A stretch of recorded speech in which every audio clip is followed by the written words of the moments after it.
How to add beauty in Zoomerang. In this video, I'm going to show you how you can easily do this. First of all, open the application.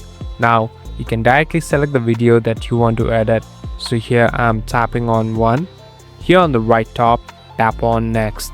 So basically we're in this editing platform. Here, you can make different edits and changes in the video. Here on the bottom, there are different tools available. So if you swipe right, here there is a section of beauty.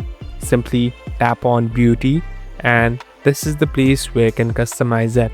Here there are many options that you can choose from. So simply tap on the one and you can easily customize it. At last, tap on the stick button and you're all set to go. Thank you for watching this video.